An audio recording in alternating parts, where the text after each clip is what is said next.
Big boss season 9 లో రెండవ వారం నామినేషన్ ప్రక్రియకి తెరతీశాడు బిగ్ బాస్. ఇక నామినేషన్ ప్రక్రియ ఏంటంటే ఫేస్ కు పెయింట్ పోసి ఇద్దరిని నామినేషన్ చేయాలి. అయితే ఈ వీడియోలో ఎవరు నామినేషన్ చేశారనేది చూసేద్దాం. ఇక ముందుగా మనీష్, రీతు అండ్ భరణిని నామినేషన్ చేశారు. ఇక డెమోన్ పవన్ ఏమో హరీష్ అండ్ ఫ్లోరాని నామినేషన్ చేశాడు. ఇక రీతు చౌదరి ఫ్లోరా అండ్ భరణి గారిని నామినేషన్ చేశారు. ఇక రీతు అయితే భరణిని నామినేషన్ చేసిన రీజన్ ఏంటంటే ఆ రోజు గుడ్డు పోయిన సంగతి మీ అందరికీ తెలుసు, ఎస్పెషల్లీ మీకు తెలుసు, కానీ మీరు ఎక్కడా కూడా ఓపెన్ అవ్వలేదు, అందుకే నేను మిమ్మల్ని నామినేషన్ చేస్తున్నానంటూ రీతు భరణిని నామినేషన్ చేసిన రీజన్ అయితే ఇది. ఇక ప్రియా బర్నీని, ఫ్లోరాని, ఇక అలాగే సుమన్ శెట్టి ప్రియా అండ్ మనీష్ ని నామినేషన్ చేశాడు. ఇక రాము అయితే హరీష్ అండ్ పవన్ కళ్యాణ్ ని నామినేషన్ చేశాడు.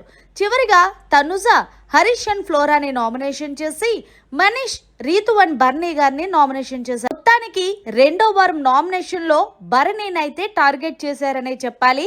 ప్రతి ఒక్కరు భరణిని నామినేషన్ చేసి చెప్పిన రీజన్ ఏంటంటే ఆ రోజు సంజన ఎగ్గ తిన్న సంగతి మీకు తెలిసినా కూడా తెలియనట్టు యాక్ట్ చేశారంటూ ప్రతి ఒక్కరు కూడా ఇదే రీజన్ అయితే చెప్పారు. మరి అయితే బర్నీని నామినేషన్ చేసిన రీజన్ మీరు కరెక్ట్ అంటారా హౌస్ మేట్స్, లేదనేది కమెంట్ చేయండి. మరి రెండో వారం నామినేషన్స్ లోకి ఎంతమంది వచ్చారనేది నెక్స్ట్ వీడియోలో చూసేద్దాం. మరిన్ని లేటెస్ట్ బిగ్ బాస్ అప్డేట్స్ కోసం చూస్తూనే ఉండండి మన ఛానల్.